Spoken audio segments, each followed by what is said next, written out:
Rosie calls herself an average Joe in points and miles, 9-to-5 job, mom life, and not a massive spender. And yet she's out here pulling off a European trip worth over $26,000 for a fraction of the cost, with business class flights, aspirational hotels, and an experience she never would have thought possible just a few years ago. Rosie learned fast, moved even faster, and fully embraced what she calls her no-chill era. In this episode, we break down how she got started, what travel looked like back when everything was cash, and how points completely elevated her family's trips. She also gets real about when it makes sense to go full send in this hobby and when it's time to cool off for the long game. If you're trying to enjoy points and miles without letting it take over your life, you're going to love this episode. Welcome to the Revolutionizing Your Journey podcast. I'm your host, DeAndre Coke. Today, I've got an exciting guest. I can't wait for all of you all to hear and to see. But a few reminders, as always, before we get into the episode. First, you can catch all of our episodes in their full version in their entirety on YouTube. And for those of you that only watch our episodes or our videos on YouTube, you're missing about half the show because on Fridays, we have our quick hits, which are our up-to-date points and miles and travel news. I would say that probably half our listeners probably love those a little bit more than the full show, but they only come out on the audio only version. So Spotify, Apple Podcasts, etc., etc. As always, wherever you're watching or listening to this, please make sure to give us a like, a rating, a subscribe. Would love a 5-star review, would love hundreds of 5-star reviews, and make sure to tell your friends as well. Now, want to give an introduction to someone who has been an impactful and amazing part of our growing community within the Boldly Go Travel WhatsApp community, Facebook group, etc., etc. She is someone that comments frequently. She answers questions. She asks questions. She clearly loves to travel because she's always throwing out random travel deals that she's found in the chat as well. And she's been a breath of fresh air within the group. And she's also one of our chat admins as well that she so graciously volunteered for. So I've given this introduction, but I can't understate enough. Welcome to the show, Rosie. Thank you. Thank you so much for having me. I'm so excited. I am so excited to have you as well. And there is a line that you have famously used in our chat for going on however long it's been now. I don't know, a year-ish at this point. And you're always talking about whether you have chill or have no chill and what moment or what era you're in. Sometimes you're in an era of no chill or an era of chill when it comes to points and miles. So I'm excited to break down a whole episode today with you on what does it mean to have chill or no chill when it comes to points, miles, credit cards, opening them, travel, all of those things. So I'm super excited. So let's just start with this. Can you tell our audience a little bit about where you are, what do you do for a living, and how did you even get into the points and miles world?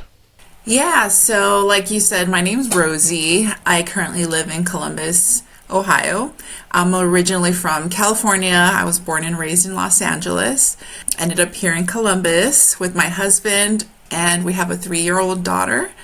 I call myself like an average Joe of travel. Like I'm an average 9-to-5. I work for full time. I'm a mom, not a super high earner, and I stumbled upon points and miles. So that's a little bit about myself. So how long have you been in the points and miles world? Is this something you stumbled upon 10 years ago, 6 months ago? How long have you been in this space of points and miles? Yeah, it's actually been recently, since 2022. I had my daughter in March of 2022, and by the end of the year, life was completely different, and I needed to figure out a way on how to travel with her. So I started a travel agency business, like a side hustle, because I do work full time, to try to find a budget that would work for our family. And I joined a bunch of travel mom groups, travel worldwide groups of family travel, and everybody kind of kept bringing up, how does everybody afford to travel? We're just a family of 3, but a lot of the moms were, they had 4 kids, big families, and the thing that came up the most was points and miles. We use points and miles. So I started looking into points and miles, and very, very quickly, without any chill, just dove right into it. So not too long, but already have gotten a lot from it. So I love the fact that you mentioned, that you feel like you're kind of an average Joe from the standpoint of just being, not to say just minorly, because obviously you're here, you're working, you're taking care of your daughter, you have a 9 to 5, and we're talking a little bit off air, but that points and miles can work for everybody. Because I know oftentimes on the show, I've had business owners, I've had physicians, all those different things, which, yeah, it's great when you have a high degree of spend. It can make points and miles a little bit easier, but at the same time, the world of points and miles can work for literally anybody.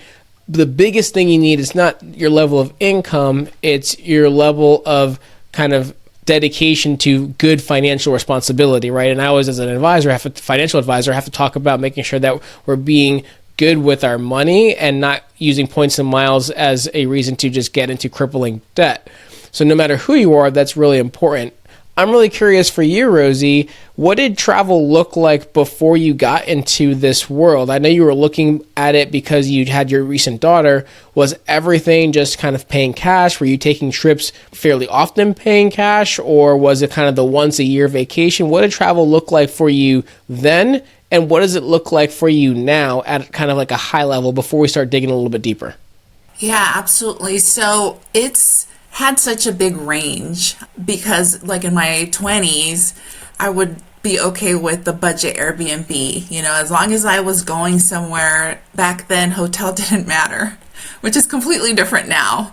But back then it was kind of hotel doesn't matter. It's more about the trip, the destination, the experience. So what it looked like was affordable Airbnbs. I think I once stayed at a $25 a night Airbnb in Playa del Carmen, all the way to, saving up to go to a Secrets, for a week. So, it's changed, it's transitioned as I've kind of gotten older.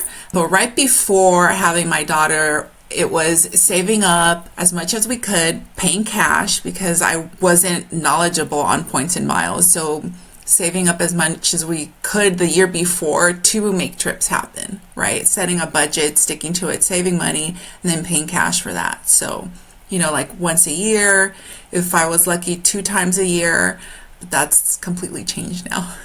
So what does the picture for you look like now when it comes to travel?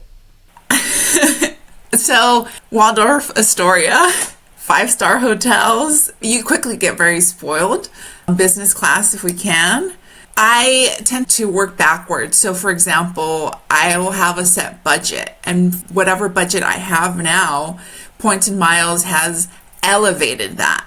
And it has elevated it to doing things I thought I would never do. I would never, stay at a $2,000 a night hotel or $1,500 a night hotel. That was like part of my budget for the whole vacation, so it's different.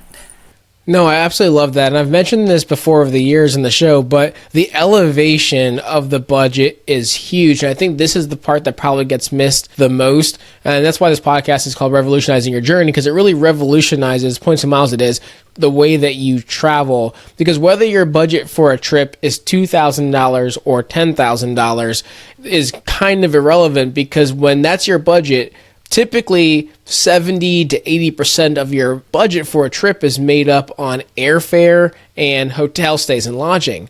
Well, if you can compress those down to be only 20% of your overall budget, what could you do with the other 80% now when it comes to experiences on the ground, excursions, sightseeing, renting fancy cars, whatever it may be, things that you might not have been able to do otherwise, that I think is huge. So Rosie, I'm curious, what was that first redemption or moment that really made you think, oh, wow, okay, there's something here with this world of points and miles?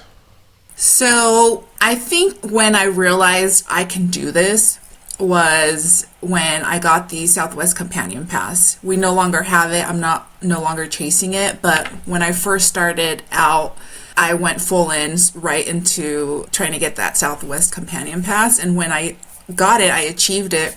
And I was able to see how I could take my husband with me at just maybe I think it was $11 in taxes and fees. it was like an eye opener, right? Like, hey, we're just saving one whole complete ticket by having this companion pass. And then that kind of just made me really go even deeper, because I was using the companion pass to visit family back in Los Angeles. And then I discovered like the hotels and like putting together hotels and the Southwest companion pass. So for example, we took a vacation to the Kempton Sea Fire in Grand Cayman, which is a very popular destination for points and miles families. It was beautiful. The water was amazing. And I remember thinking like, I can do this. Like, I brought my family here with whatever budget I had, whatever budget that I thought maybe we can go to Mexico. My family's in Mexico, so we go to Mexico a lot. But I was able to really extend that and go to a destination that I probably wouldn't have been able to afford. So after that trip, I went even more, like I say, no chill, right? And just tried to learn as much as I could about everything. So let's talk about your definition of no chill. And I know that can mean a lot of different things to different people. And I think the way that most people would connect with that is probably velocity of cards being opened and such. So can you talk through, once it really clicked with you, like, oh, wow, I can do this, and you entered your no chill era, what did that actually look like? So for me, no chill is not just velocity. And by velocity, it's the time frame in which we open up credit cards, right? Velocity is like, how quickly am I opening up my next credit card? How quickly am I getting into redeeming my bonus?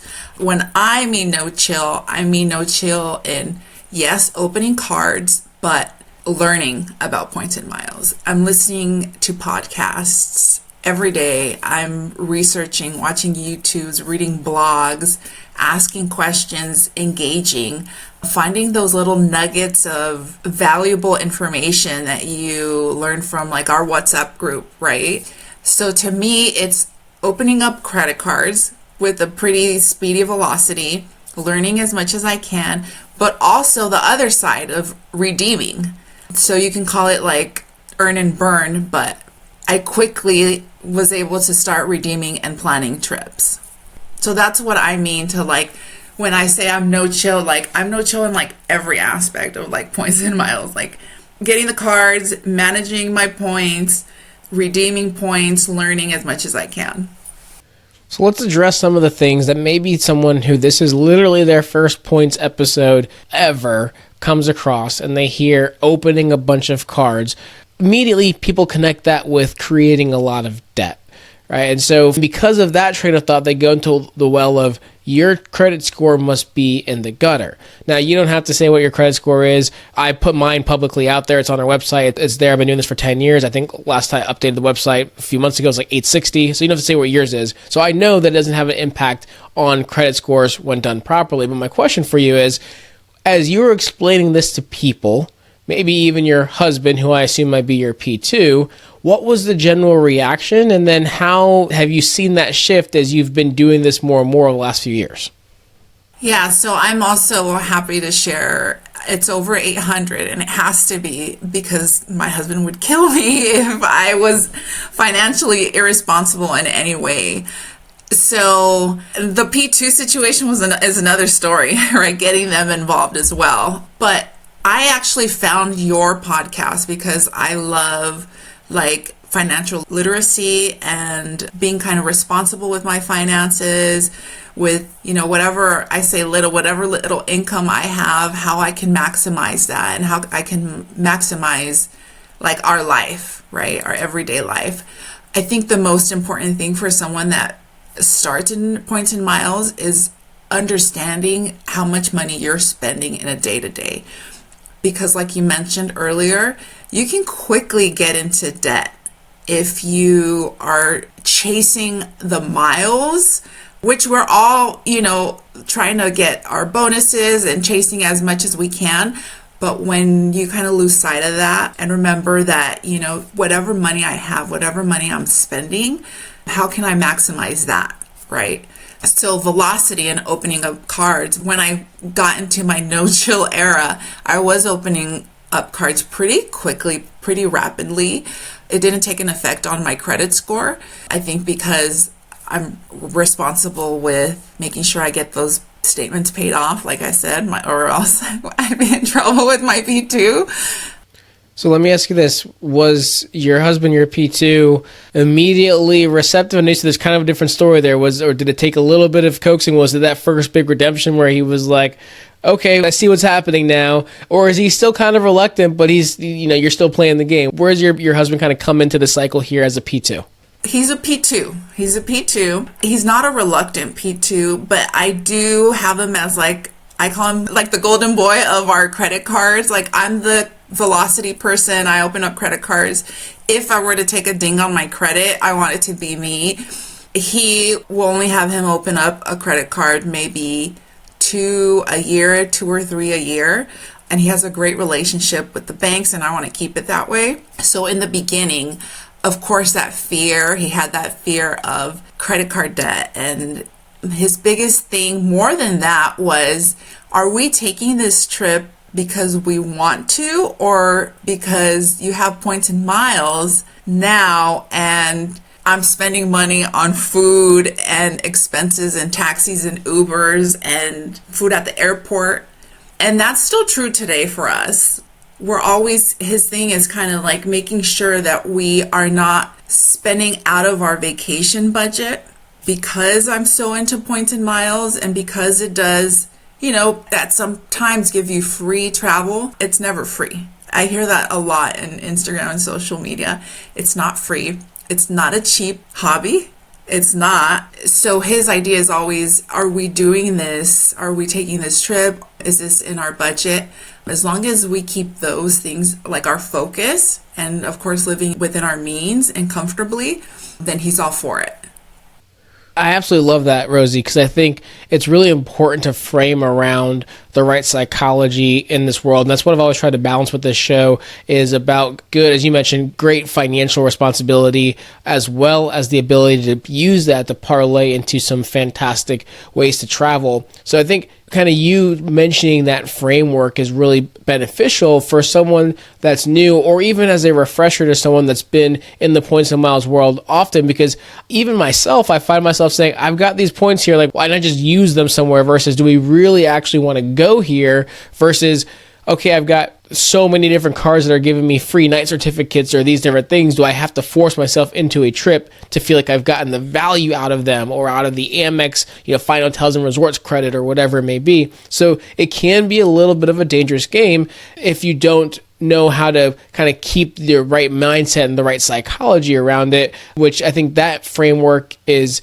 really important and super beneficial that you have it. And I do want to clarify as well for someone that is new, when I'm referring to the word P2, P1, that is player 1, player 2, which it's awesome that your husband, as you said, he's a true P2 player 2, where he's opening cards, he keeps the solid relationships, which allows you to get a little bit more of that velocity, a little bit more of that edge, having that world of no chill a little bit. So I'm actually curious, Rosie, do you feel like your no chill era, which I know encompasses way more than just card velocity, all right? It's you learning and looking for deals and all these different things.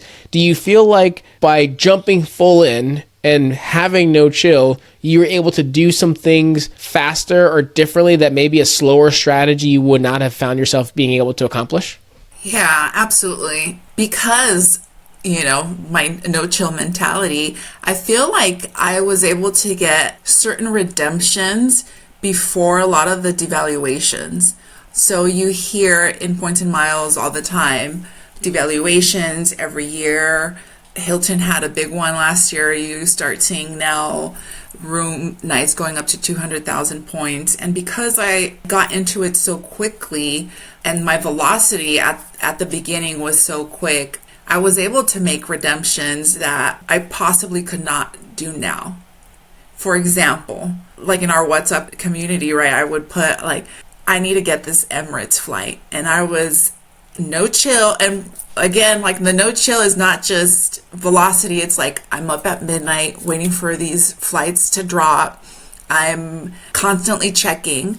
So Emirates had ended their relationship with Chase, right? So you can no longer transfer from Chase to Emirates. And at that point, I had my Chase points were going to go to Emirates, and I was able to book our trip for this year, last year, before that transition happened, a month before that transition happened.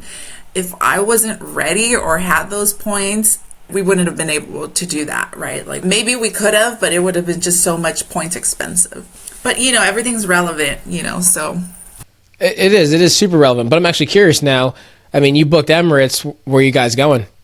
We are doing an Italy, Switzerland, Germany trip. It started with like getting over, as you hear in the points and miles, you just got to get over, right? So we're flying from JFK into Milan in business class, all three of us. So, my daughter will probably be ruined after that. So we're going from JFK to Milan. We're staying at the Grand Hotel Victoria, which is an aspirational property. And when I booked it before the devaluation, I was able to, it was still availability, 120 points a night, 1,000 points a night. It's still a lot, but it's doable. And then from there, we're going to Switzerland, and we're doing that with an Airbnb. Not everything on points. And then our last little stretch, we're going to take Singapore business class from Frankfurt back home to JFK. We're going to stay at a castle in Germany. So, and that's also a points redemption. 5 years ago, would you think that you would ever take a trip like this? No, absolutely not. No way. Especially like a business class. I thought I would never do an international business class. And when I would be looking, I would think, maybe, that's for like the influencers. That's for like those people you see on Instagram that are posting their shower in the sky, that they were able to do that. And average Joe, 9 to 5, full time, not a high earner, mom of a toddler. If I can do this, I know I have no chill, but people can do it. Hey everyone, quick break from the episode. If you're enjoying the show, make sure you're subscribed on whatever platform you're listening on so you never miss an episode. And if you've gotten any value so far, it would mean the world if you left a quick rating or review. It helps more people discover the show and keeps us motivated to keep creating great content. Also, if you're feeling stuck or want help with points and miles, whether it's picking your first card, planning a big redemption, or even having someone book it all for you, we've got you covered. There's a link in the show notes to schedule a free points and miles consultation. Just fill out a quick questionnaire, tell us your goals, and we'll take it from there. And don't forget, our newsletter and private Facebook group are great ways to stay on top of breaking news, updated card offers, and tips that don't always make it into the podcast. You'll find those links in the show notes as well. Now, back to the episode. Do you happen to know by chance, roughly, the rough value of the trip that you booked in total when it comes to kind of business class there and back, the hotel stays, all the different things, like the rough value of this one trip? And roughly how many days is the whole trip also? Yeah, it's about 10 days. And I do have that because of course, I have a spreadsheet with every single detail. So the retail value is $26,595.37. I have paid out of pocket $4,251.60. Our budget for this Europe trip was $5,000. So I'm under budget. Absolutely incredible. $5,000 budget for a trip, $26,000 of value. The headline right there writes itself, which I think is absolutely phenomenal. So you had this era of no chill. We went in, we dove deep, we learned, we listened, we asked questions. And also one thing I got to point out here, because I think that this happens to a lot of people, and there could be many listeners that are hearing this as I say it, that you learned and then you executed as well. A lot of people will learn and they will listen and they will study, they will see all the things, but they won't ever actually do it. It could be fear of making a mistake or a lot of different things. Now, there are some people that are learning because they're waiting for when they can make the redemption for whatever it is, the era of life that they're in right now. Maybe they're in college, whatever it may be, but there's plenty of people that they freeze before they pull the trigger on it for a lot of different reasons. So I got to point out that one of the keys here is you didn't just learn, but you actually did it. And then once you did it, you were like, oh, I can keep doing this. And after that first redemption, each one, although it still takes some skill and time, became a little bit easier. Is that a fair assessment, Rosie? Absolutely. I think once you get over that fear of do it, book it, like you can do this, it gets a little bit easier every time. For the era of life, right? And it changes. Like a year ago, our travel looked different because my daughter was younger, right? But for me, it's that fear of like traveling with a toddler, right? Or like, how is that going to look and how is that going to change? So yes, I learned, I was ready to execute, but also like there's this fear that like I would say, okay, I'm going to get over this. Like I'm going to travel with my kid.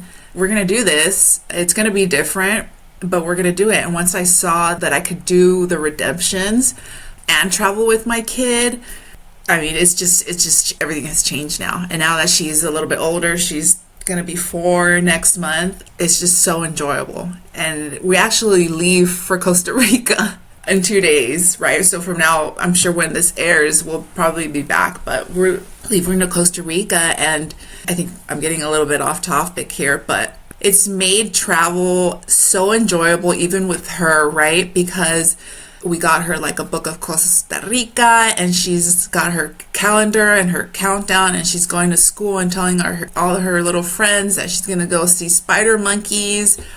And like Points and Miles did that, right? And it kind of took that fear of like, gosh, I'm going to spend all this money. I'm going to go so far. And then my kid's going to be crying the whole time. Like, who cares? Like, it's Points and Miles helped me not spend all that money. It takes away that like mentality. And this trip was actually not, because I planned very ahead of time. This was actually a last minute trip. And my husband said, let's get out of the cold because it's been snowing here. It's freezing. And he said, you have $1,500 budget. Like, what can you do with that? That's our budget. That was our budget.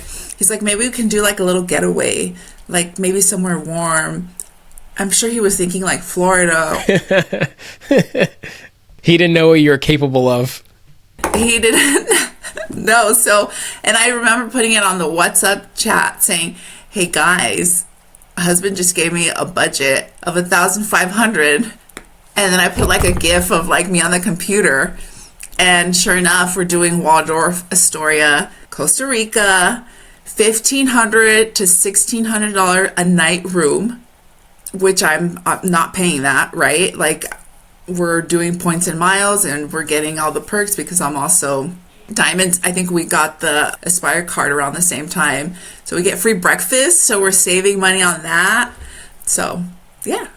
I love that. Your husband was basically like, hey, I'm giving you permission to unleash the beast. And you execute appropriately. I absolutely love that. Well, Rosie, I got to pivot the conversation a little bit because while I know for the longest time you've been in your I have no chill era, you've been commenting so much now, especially as we've been talking through built cards coming out and this and that, which that's a whole other story. But you've been like, well, I'm just watching on the sidelines because right now I have chill.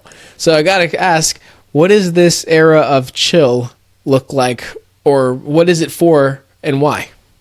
So in full transparency, I started getting denied by all the banks.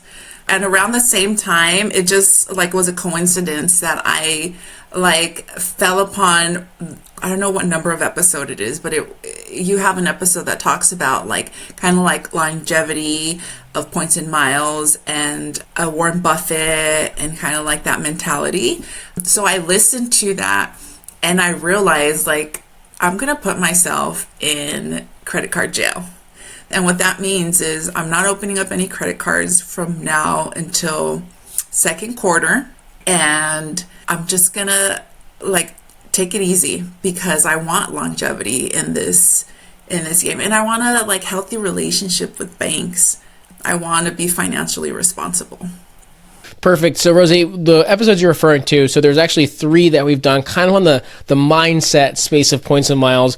One was episode 77. That was where I compared, or I kind of took one of my favorite books in the financial literacy space, which is Morgan Housel's Psychology of Money. Fantastic read. I recommend to anybody. It's not about investing and how to make the most of your money. It's about again, the psychology of money and turn that into the psychology of points.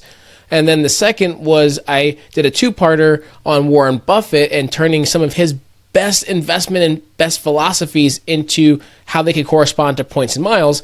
And that was episodes 92 and 97. So I'm glad that you were able to find those helpful, because if you are in this space, it's important to know that this is the long game essentially. And there's always going to be changes that are happening and things that are happening and our life's going to change.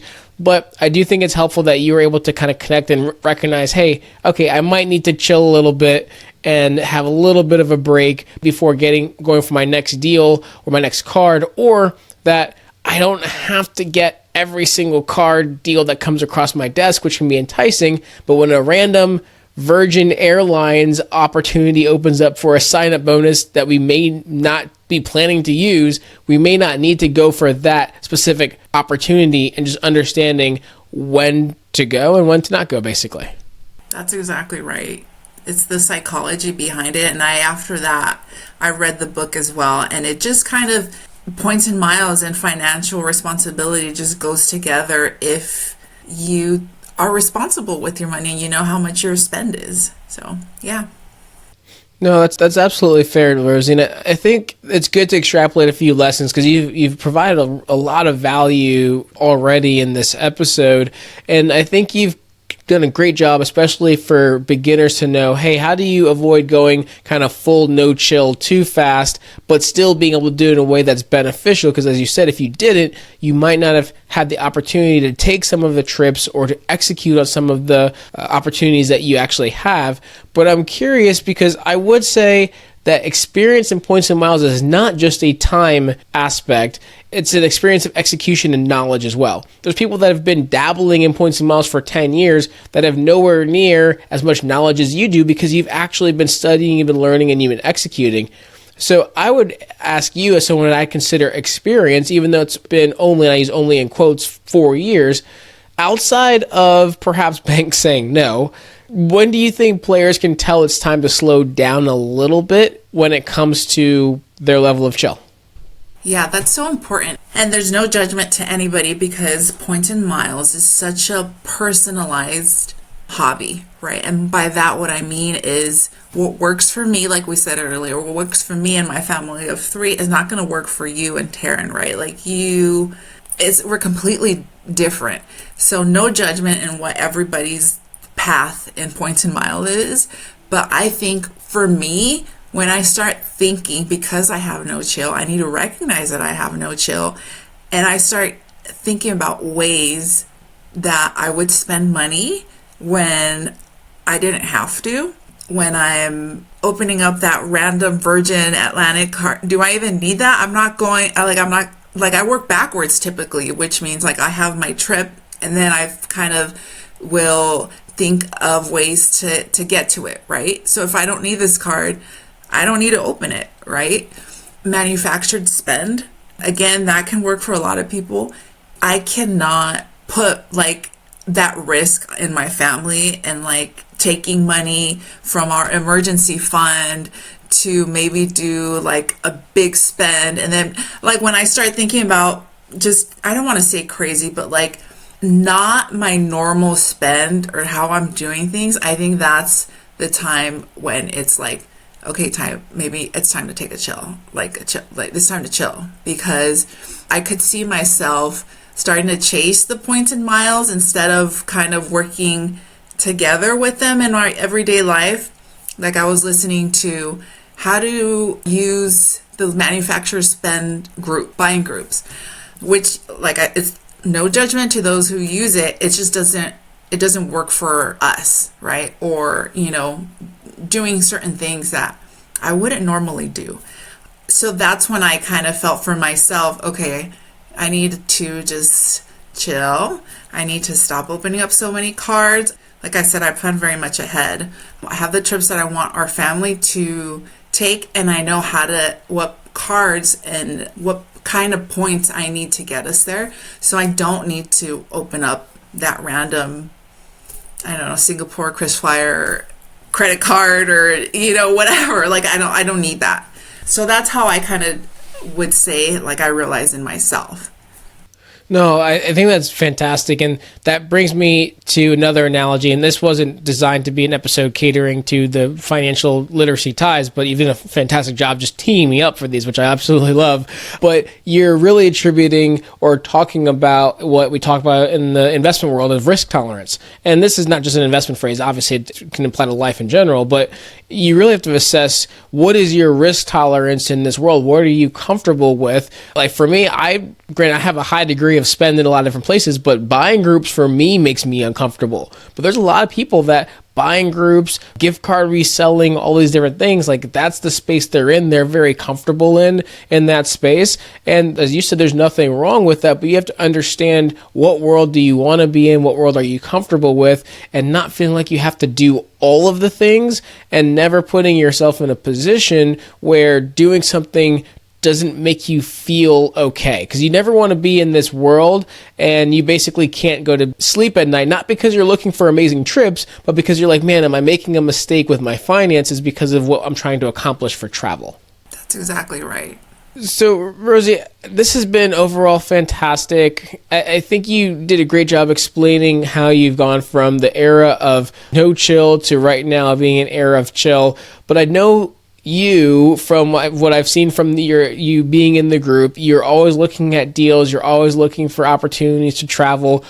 How do you balance the mental load of this Points and Miles world? Because it's really easy for it to absorb everything in your life. As you said, listen to podcasts and all these different things.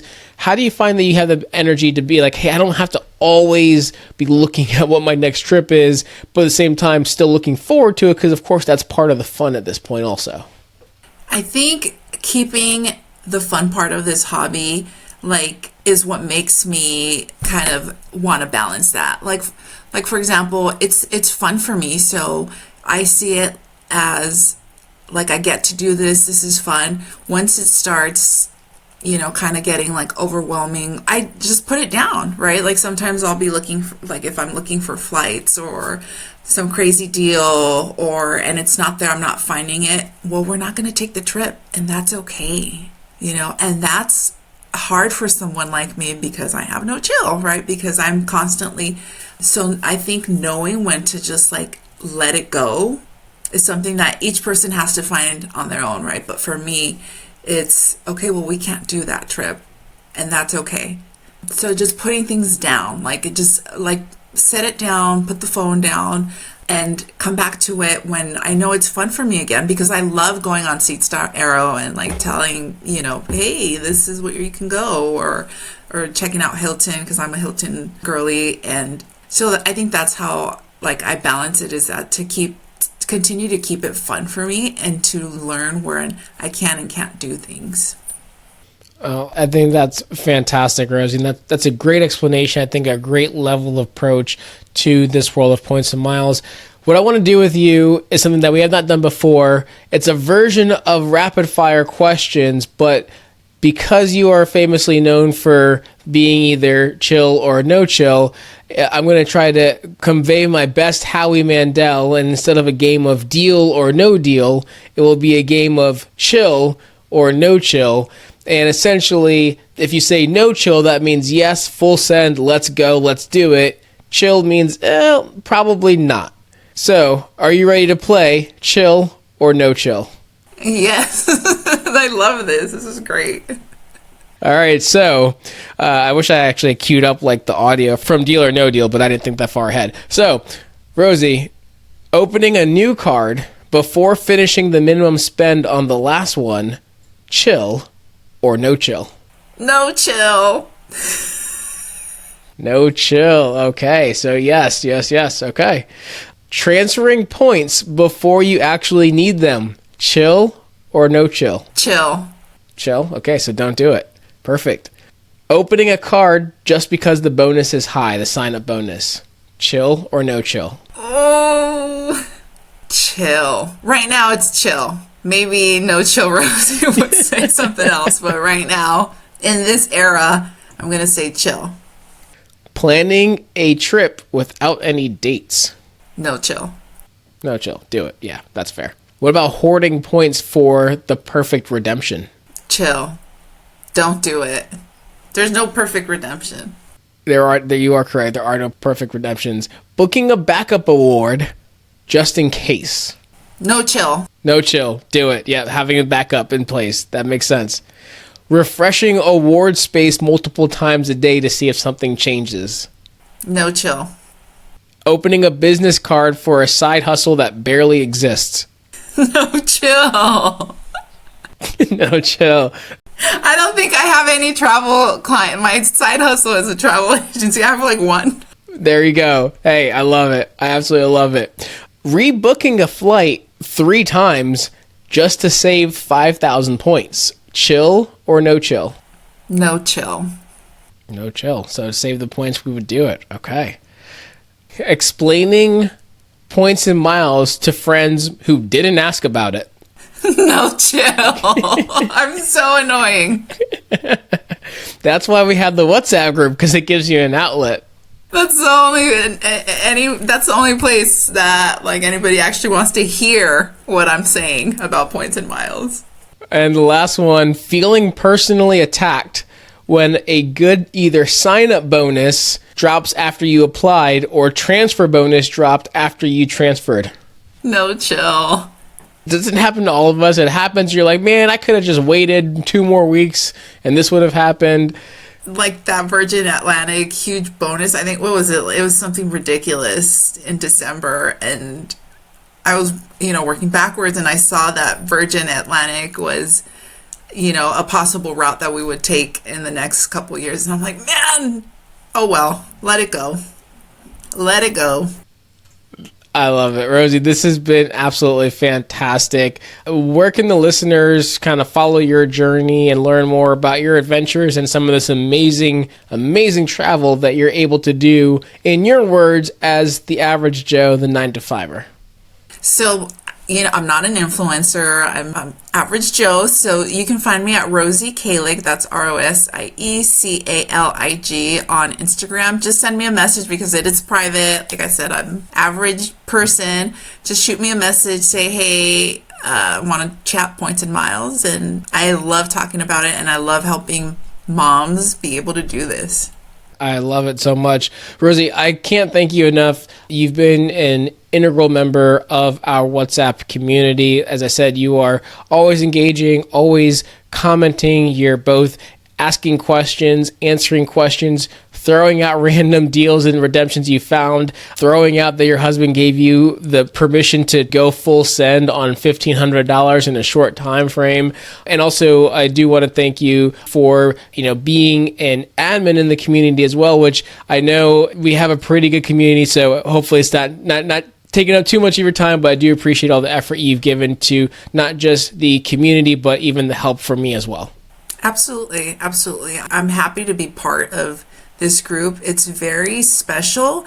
Maybe there is, but I have not found a points and miles group as kind of like that family and friends vibe that we have going on in the WhatsApp group. I hope it continues to be like that. And I'm so happy that I'm part of it.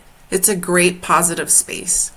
It really, really is. It's super cool. You feel like you get to learn more about people as they're commenting. Even today, as we record this, so many people were like, oh yeah, we're all leaving this weekend to go to different places. People were commenting about, seeing if their trip to the Maldives that 2 different people were taking, if it was going to actually line up for them to meet at the same airport. Like really, really cool things. And I'm glad that we have this healthy community. Glad you're a part of it. And also glad for all the insights you've had today. Since you've been following the show for a while, there's always 2 questions I wrap up with. And the first one is, who do you think next we should have on the show? Another family travel, because those, I feel like there's a lot of maybe people in our community that might be a little bit afraid to jump in that have families. So anybody that's, kind of has a lot of knowledge on family travel would be great. Even somebody from our community. Perfect. Well, I will make sure to focus on getting someone like that lined up. Rosie, anything else? Any last final thoughts before we wrap this one up? I think just the biggest message is travel opens up our world, right? And for me, it's helping me raise my daughter into this global citizen, and points and miles is helping that. But the main focus is exploring the world, being part of like this such a wonderful community. And if I can do it, the 9 to 5, no chill girl, anybody can do this. Rosie, I think there's no better way to wrap this one up. Thank you so much for being on the show today, and thank you for all of your insights. It's my pleasure. For the listeners out there, if you enjoyed the show today, be sure to follow us on all the social media channels and sign up for our newsletter to get insider information sent to your inbox every single week.